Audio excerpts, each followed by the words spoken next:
23 videos, 7 levels. From a demolition observer accidentally filming his own death, to a man's final bungee jump caught on video. These are some of the most disturbing videos found on the internet. The further we go down the iceberg, the more we start to realize how eerily coincidental it is that these cameras captured the calm before the storm. Let's start at the tip of the iceberg. Level 1. Still missing.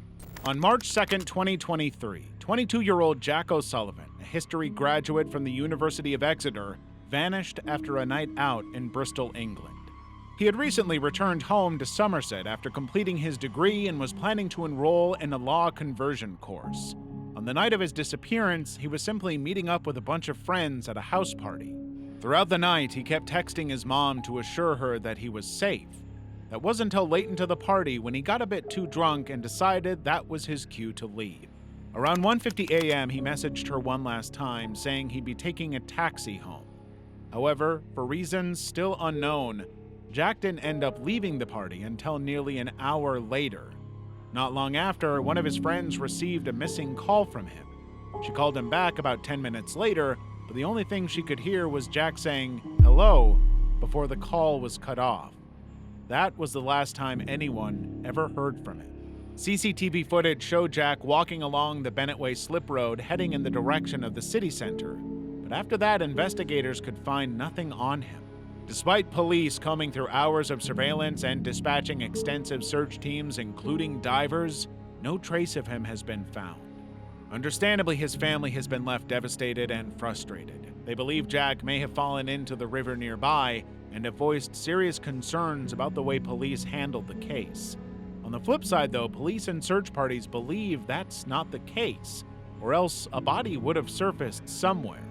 This can be reinforced by his last CCTV footage, which clearly shows Jack walking away from the river, not towards it. But it's now been over 2 years and Jack is still missing. His family hasn't given up. They've hired private investigators and are offering a £20,000 reward for any information that could help solve the case. They're still hoping someone, somewhere, knows something. Cebu City cinema collapse. On Monday night of June 15, 2015, a local theater in Cebu City, Philippines, had its entire ceiling collapse due to a sprinkler system leak.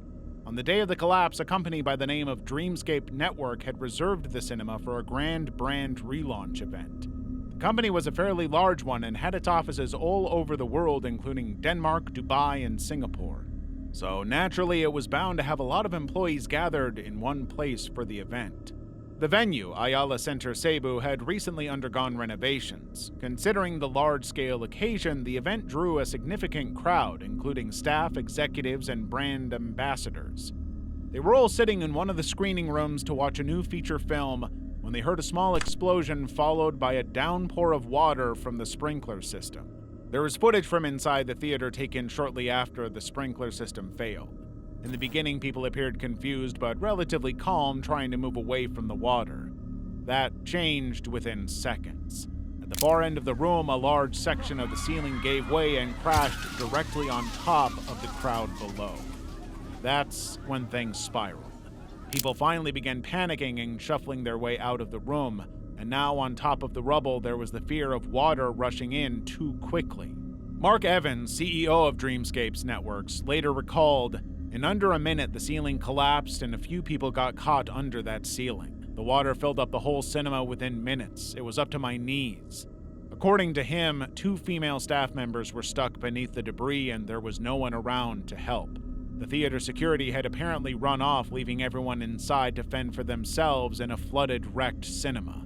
6 people were later taken to the hospital with various injuries, including a suspected spinal trauma. Plane crashes in a road.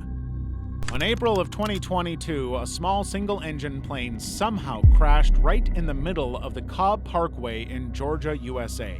The only person in the plane, the pilot, managed to make it out alive with only a minor injury to his wrist. As fortunate as this is, the dashcam footage that captured the entire scene simply shows how miraculous it is that they managed to survive. In the dashcam footage of a car moving northbound, the plane had been seen racing toward a small empty patch between the roads.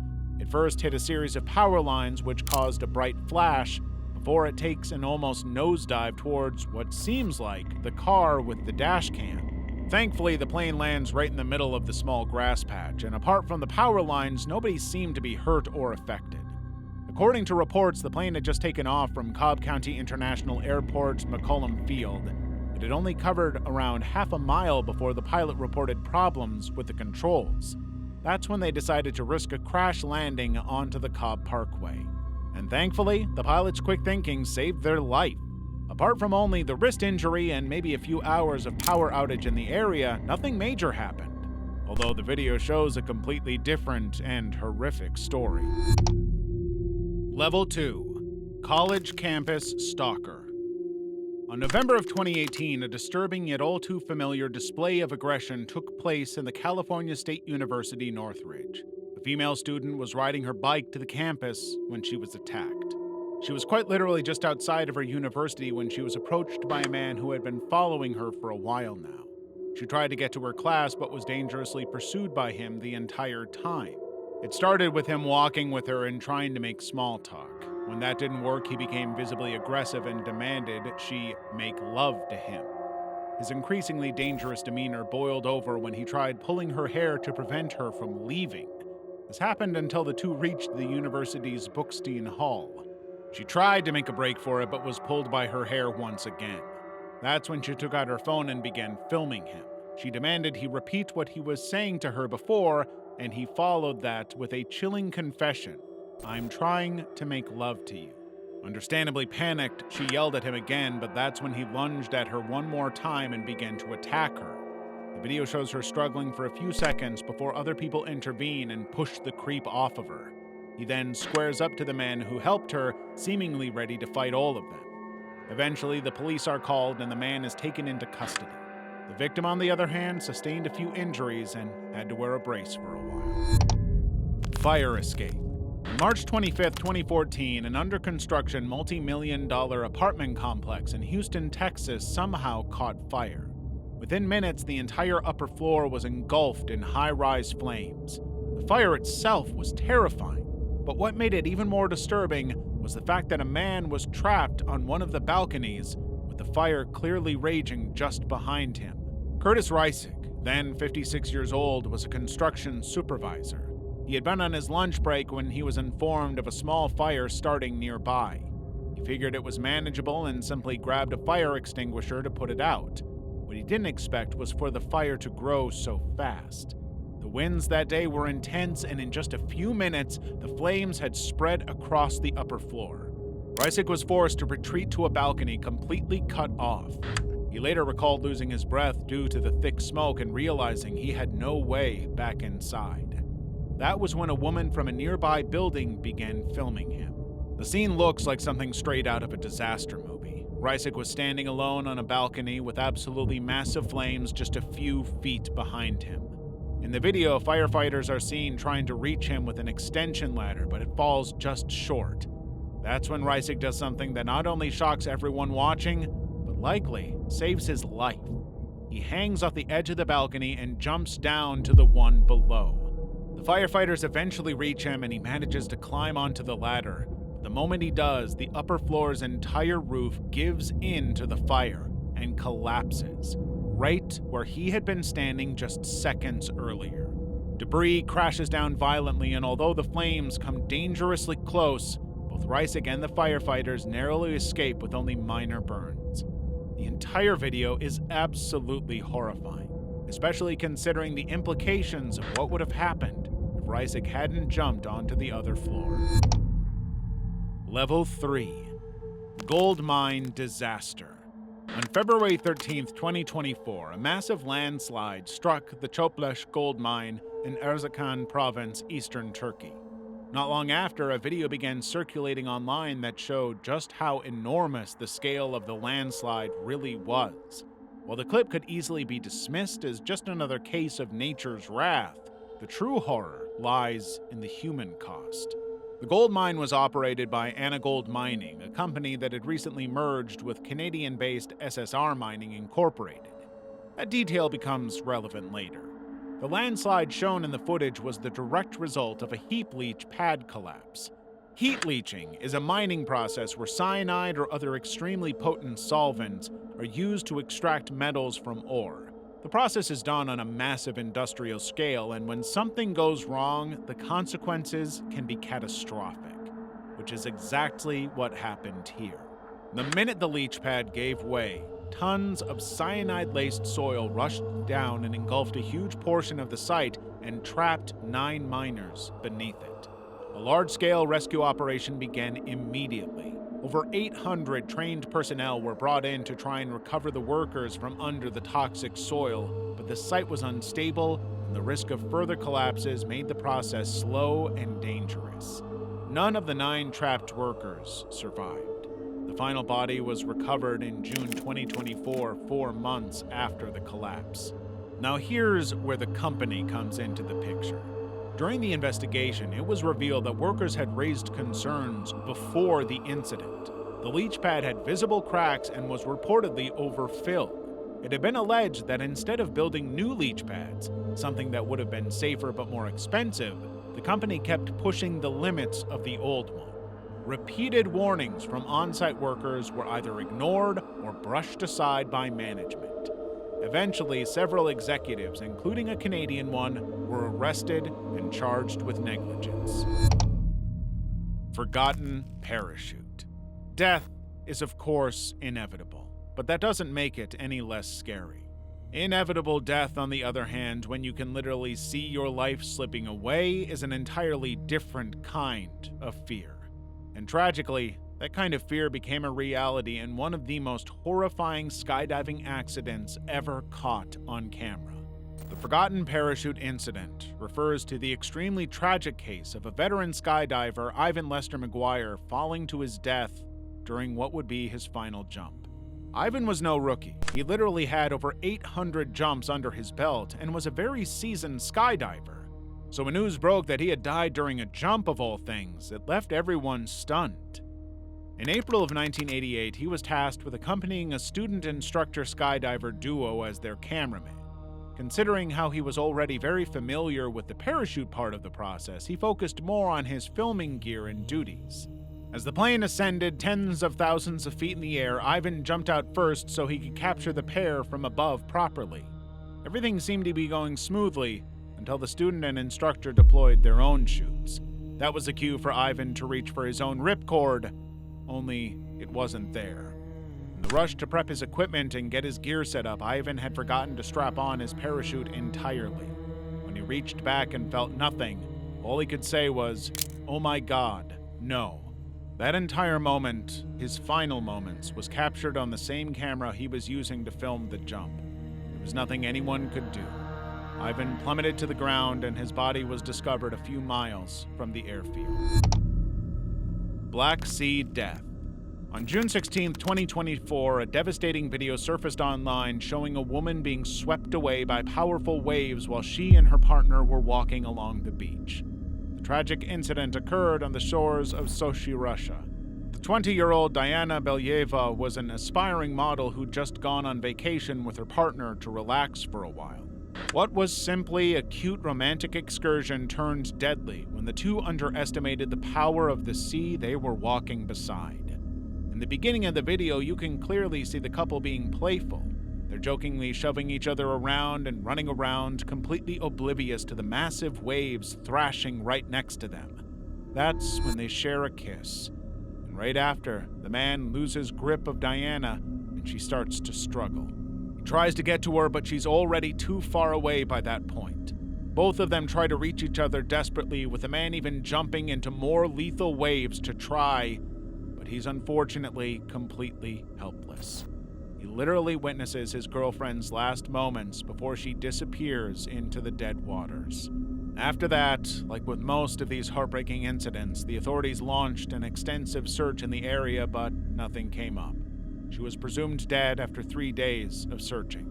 Eventually, her body was found a few kilometers from where she'd been swept away several days after she'd vanished. Now here's the thing. While online discourse ranges from people blaming the couple for being careless to blaming the sea for being, well, dangerous, most of the anger is directed at the bystanders. You can see them in the video just standing there, watching the man fight against deadly waves trying to save his partner. And sure, maybe the waves were wild and people didn't want to endanger themselves, but in those first few moments, Diana might have actually been savable if someone had jumped in to help. We talk about a lot of disturbing stuff that YouTube won't let us show, so if you want to see more uncensored and unrestricted content, be sure to check out our Patreon in the description below. Level 4. Footballer's Last Flight. On November 28, 2016, a considerably influential Brazilian football club, Chapecoense, was set to travel from Santa Cruz de la Sierra, Bolivia, to Medellin, Colombia. The group was scheduled to play the first leg of the 2016 Copa Sudamericana final, a tournament that was considered one of the biggest feats yet. The flight they boarded was La Mia Flight 2933 that had flown the Argentinian national football team just a week before, so on the outside everything was safe and streamlined. Naturally, the tournament was a big deal for the players and they were very excited about it. We can see that from a video one of the players made just before takeoff. Everyone on board was beaming and throwing happy signs into the camera. Nothing in the video felt off, just a bunch of bulky football players looking to play their next game and have the time of their life. Sadly, that never happened. About 10 minutes before the plane was scheduled to land, La Mia Flight 2933 crashed into the mountains near Medellin. Of the 77 people on board, only 6 managed to survive, 3 of whom were players. The cause of the devastating crash was none other than company negligence. The plane did not have enough fuel to make the journey.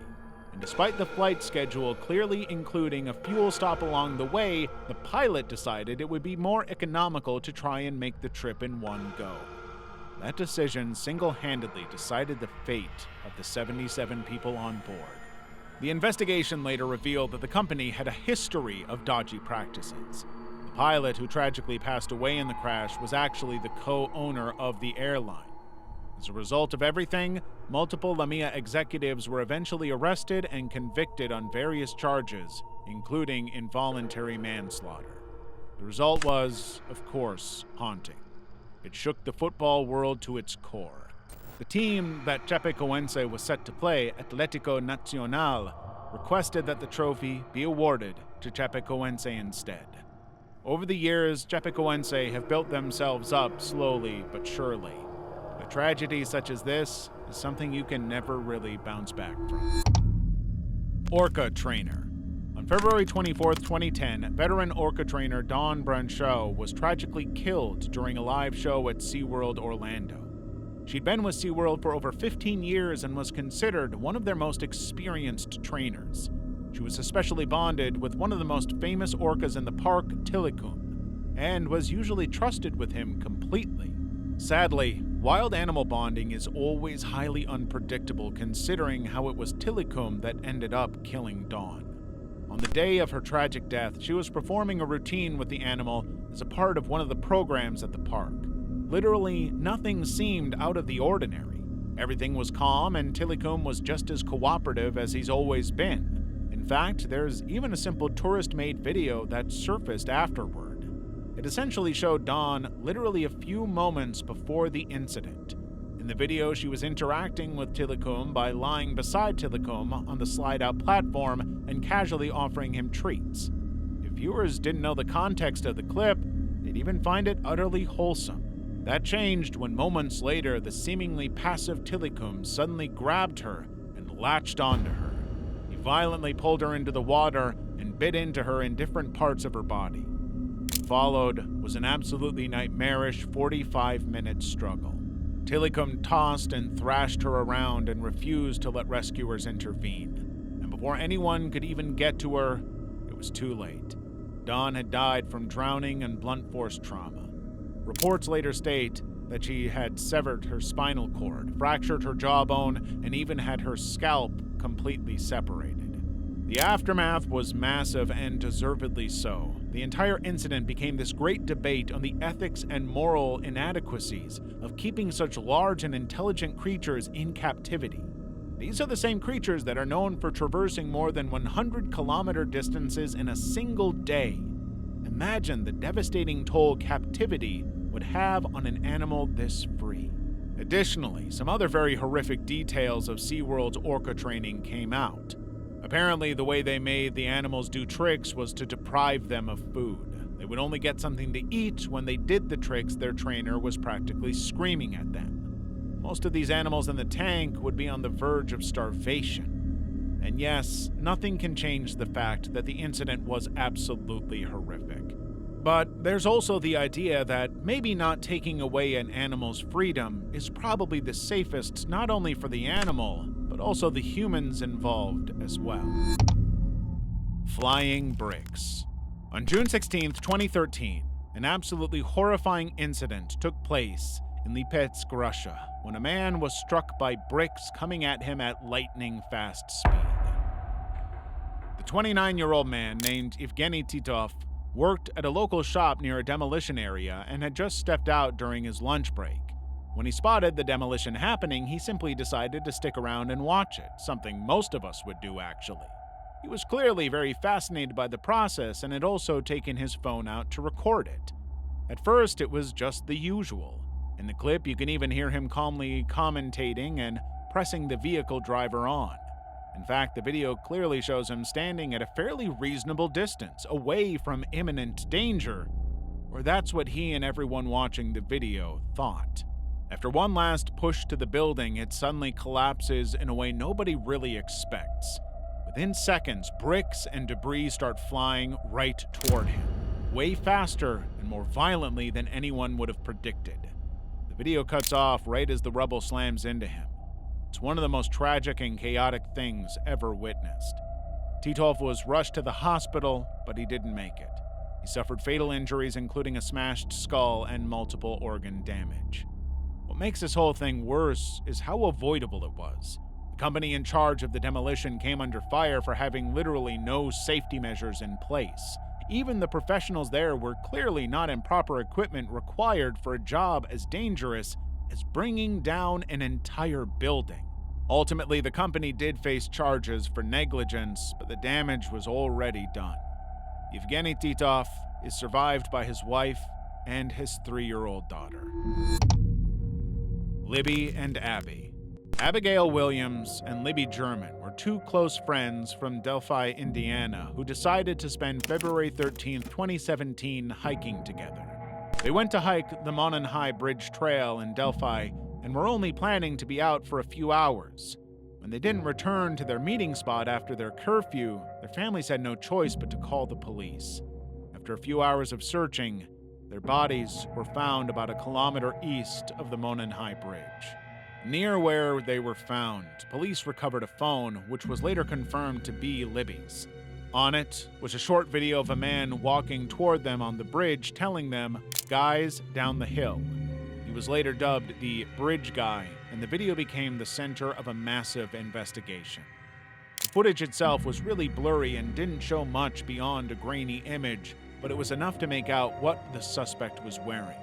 A composite sketch was made and shared around the community, but unfortunately for the next 5 years, the case went completely cold. Then, in 2022, police arrested a local man, Richard Allen, who had been living just a few miles from the crime scene.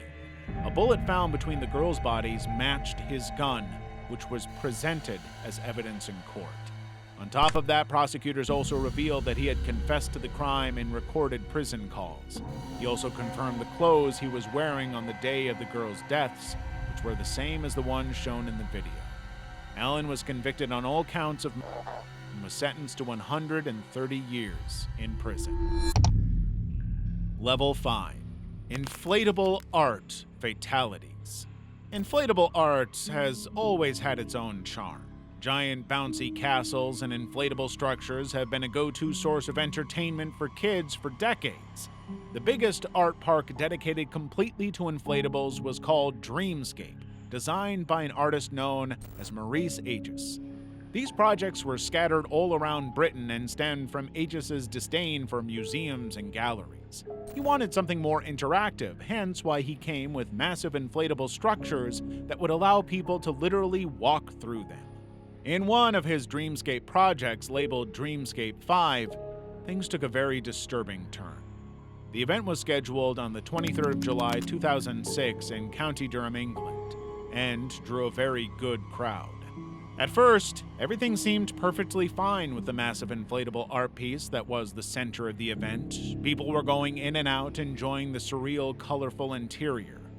However, due to administrative negligence, or whatever you want to call it, the moorings holding the structure down weren't properly secured. Suddenly, very powerful wind gusts basically shook the structure from its ground and made it go airborne. There were 30 people inside when it went flying into the air. On paper, this might not sound too horrific, but once you see the video of the incident, it becomes terrifyingly real. This wasn't a small inflatable slide or a bounce house. It was a huge balloon-like megastructure that lifted into the sky like it weighed nothing, with people still trapped inside. The footage is genuinely mind-boggling. Sadly, things don't end here. Two people who were in the structure at the time it soared, Claire Vermege and Elizabeth Collings, fell out of it while it was hundreds of feet in the air. They unfortunately lost their lives in the incident. Maurice Aegis was charged with manslaughter following the incident, but the case ended without any decision. The jury couldn't come to a unanimous verdict, and he was eventually released without conviction. Fatal bungee jump. Fabio Ezequiel de Moraes was a 36-year-old man from Sao Paulo, Brazil, who had gone on a personalized trip to Martinique with his family and friends to try out bungee jumping. He had hired a specialized team to help set everything up. The day was December 17, 2016, when he finally decided to go through with it. He climbed to the top of a 40-meter high bridge and was strapped in with what everyone assumed was secure safety equipment. His family, including his wife, his 6-year-old son, and his brother were all there, watching him basically live out the last moments of his life. The worst part is, they were recording everything. In the video, Fabio is standing at the edge of the bridge with his arms out, basically preparing himself for a fairly significant drop. He looks pretty giddy about it and keeps looking at the camera, smiling. Then, after giving himself a few moments, he jumps down without a second thought. What no one knew at the time of his jump was that the bungee cord he was strapped into had been miscalculated. It was too long, way too long. Fabio plunged straight into the ground at rapid speeds head first. The video literally films every little second of his last moment before it cuts off. The screams in the background are enough to tell you what just happened. And while people on the site did try to rush him to the hospital, it was already too late. Authorities later seized all the equipment and launched an investigation into the safety measures taken by the crew. It was later revealed that Fabio was supposed to do the first jump with his son, but somehow decided to go at it alone. Jennifer Sheffield. Jennifer Sheffield was a 30-year-old TikTok mom who had recently started sharing with her followers the details of what looked like a surprisingly peaceful divorce. She was a medical sciences student at the University of Mississippi with hopes of becoming a doctor. But like most people, life had taken some turns for her. In one of her final videos, she calmly spoke about her separation from her husband, Brandon Sheffield. She sounded pleasantly surprised at how mutual it all was. They were splitting everything evenly and were basically avoiding any drama. They even set up a system for properly co-parenting their daughters almost instantly. For once, it seemed like someone was going through a divorce without bitterness or tension. She even asked her audience for tips on how to start life as a newly single person and was just, all in all, very hopeful for the future. Unlike so many other divorcees, Jennifer showed no anger or bitterness toward her partner. In fact, if anything, she was all compliments for him. She even called Brandon incredible, which prompted her followers to echo that sentiment in the comments. Which is exactly why what happened next chilled everyone to the bone. On December 28, 2024, just a couple of weeks after she posted that video, Jennifer was killed. Police found both Jennifer and Brandon dead in their home in Brandon, Mississippi. Reports confirmed it was a suicide. Brandon had apparently shot Jennifer before turning the gun on himself. There were no prior signs that something like this was going to happen. Even after their tragic deaths, Jennifer's friends kept telling the internet and the police that they didn't take Brandon as violent. Her friend Faye Lott later stated, "He's never been a violent person that I was ever aware of. I was with her when they met, and I've always loved him for how he loved her, so it's definitely hard trying to understand something we will never be able to." That's precisely why this case is so difficult to process. There was nothing that could give Jennifer a clue that she was in deep, deep trouble, or that her life was in danger. On the contrary, her last video made it look like she was safe, supported, and finally moving on. Grisly stunt. Stefan Miller was a professional animal trainer and stuntman who had years of animal experience under his belt. He had worked alongside his cousin Randy Miller to train wild animals for entertainment purposes. Basically, they would provide animals for different movies for certain high-stakes wild animal scenes. One of their most famous animals was a massive 700-pound grizzly bear called Rocky, who was already a superstar and had worked as Dewey the Killer Bear in the film Semi-Pro.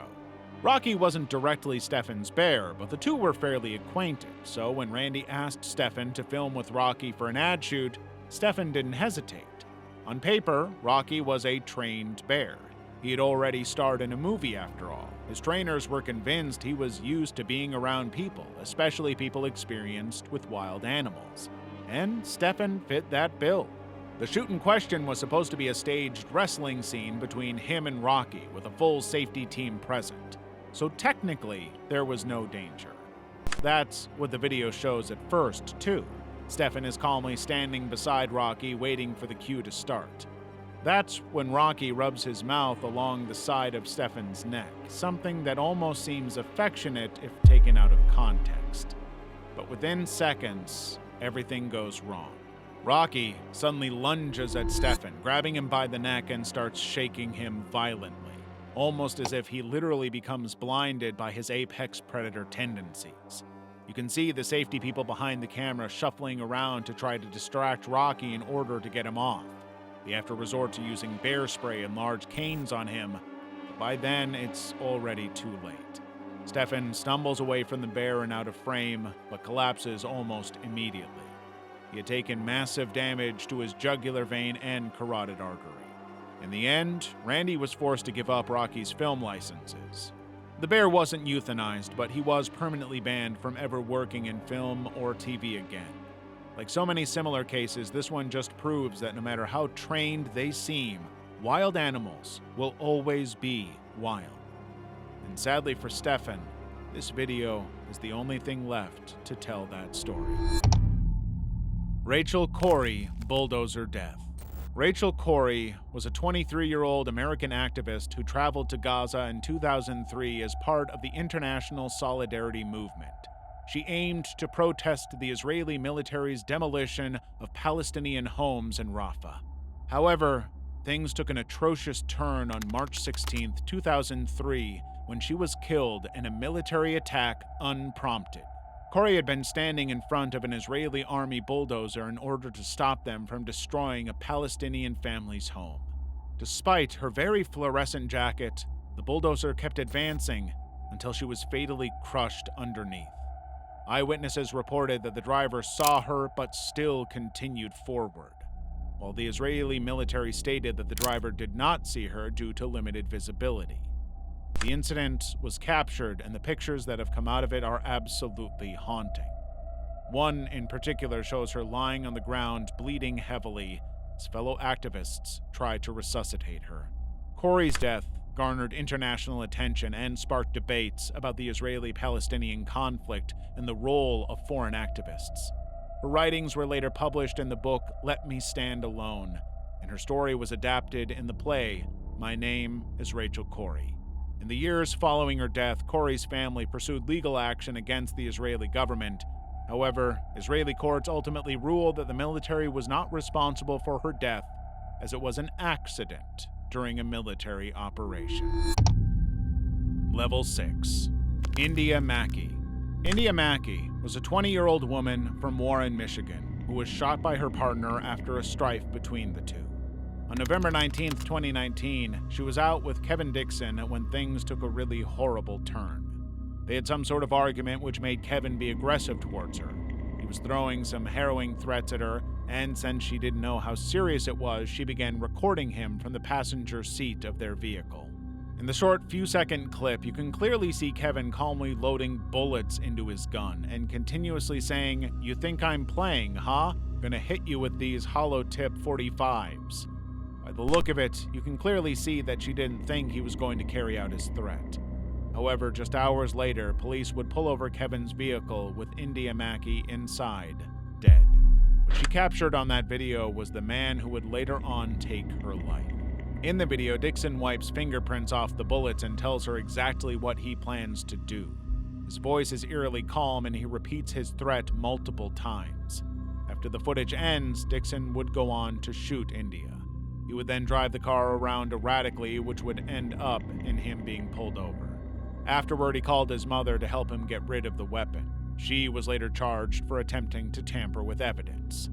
In 2022, he was sentenced to up to 35 years in prison after pleading no contest to second-degree and a felony firearm charge. Christmas murders.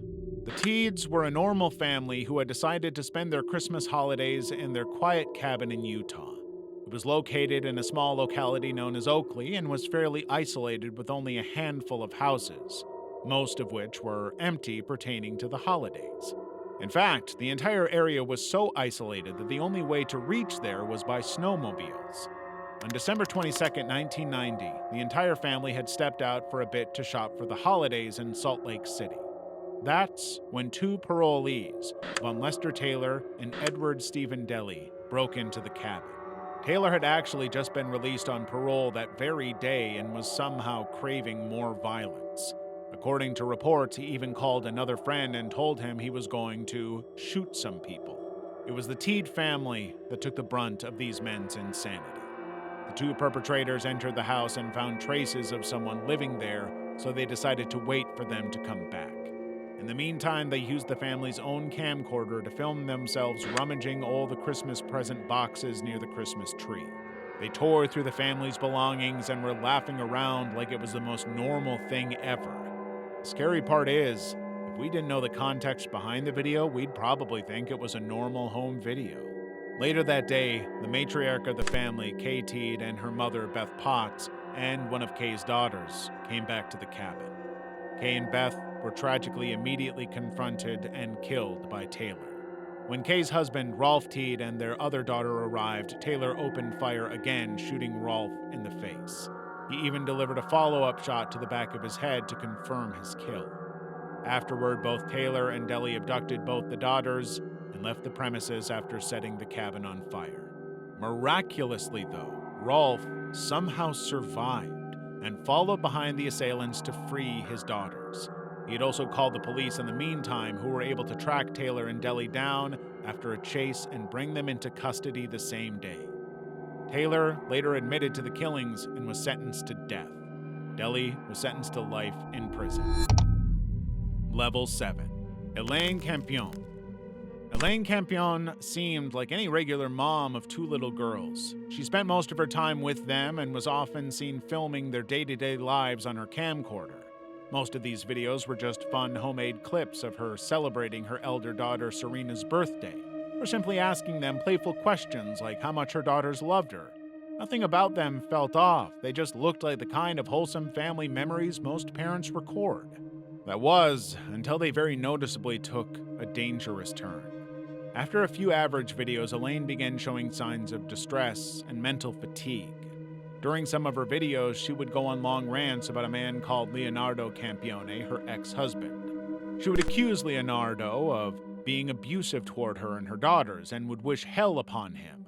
And all of this would be said while her daughters were quietly present in the background. In one of the last videos she ever posted, there's clearly something wrong. The children are not present anywhere.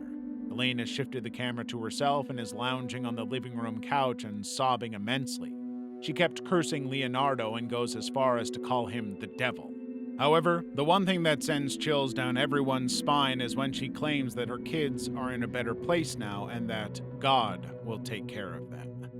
If you've not put the two and two together now, Elaine seemingly made her own monologue video right after ending her kids' lives.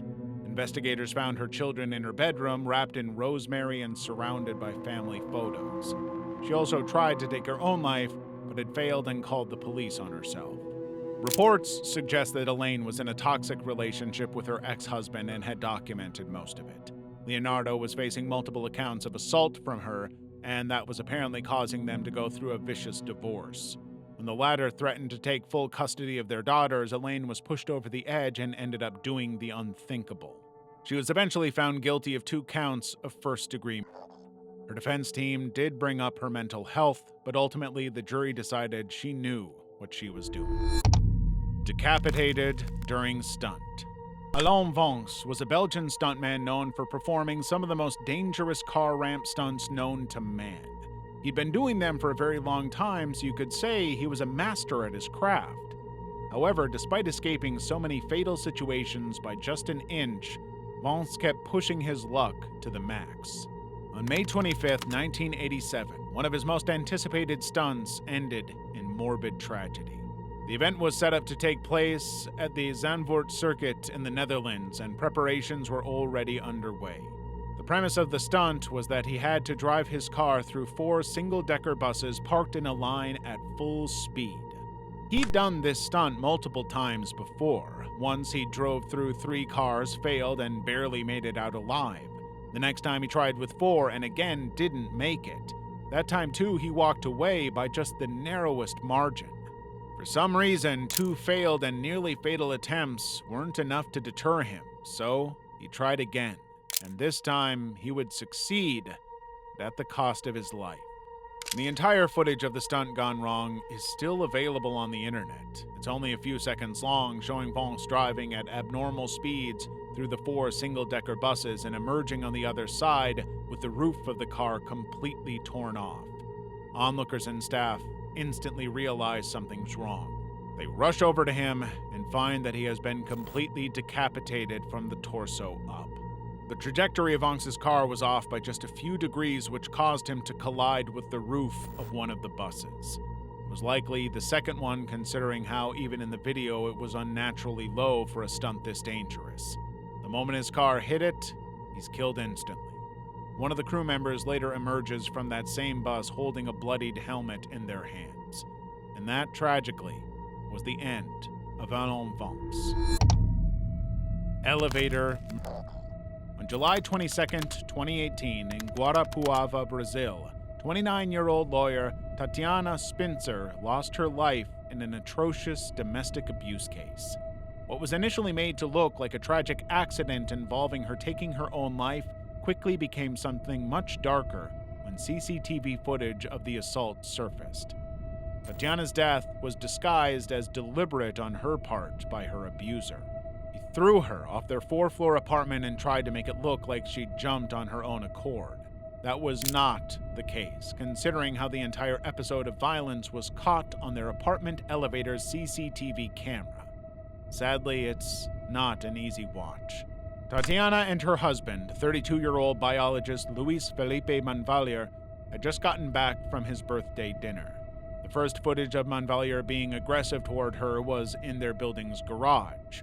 It showed the two of them arguing profusely, followed by Tatiana running away from him in pure panic.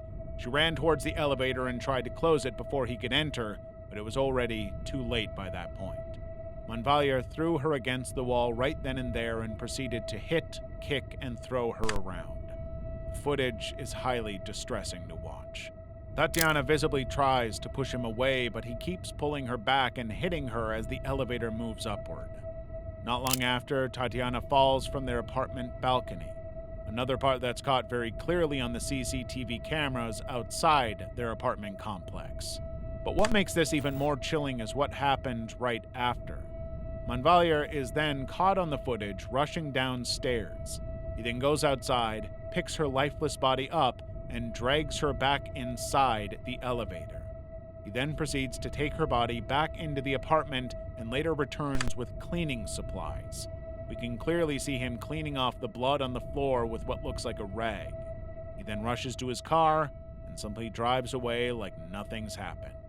After being on the run for very long and finally being caught in Paraguay, Manvalier claimed that Tatiana had taken her own life, but an autopsy revealed otherwise. She had clear signs of strangulation, including a fractured hyoid bone before she ever fell down. She was likely already dead before the fall. Text messages between Tatiana and her close friends later revealed that she had been trying to leave him. She mentioned feeling unsafe and emotionally drained. She repeatedly told her friends and family that her husband despised her to the core. In 2022, after years of legal back and forth, Manvalier was finally convicted of femicide and sentenced to 31 years in prison.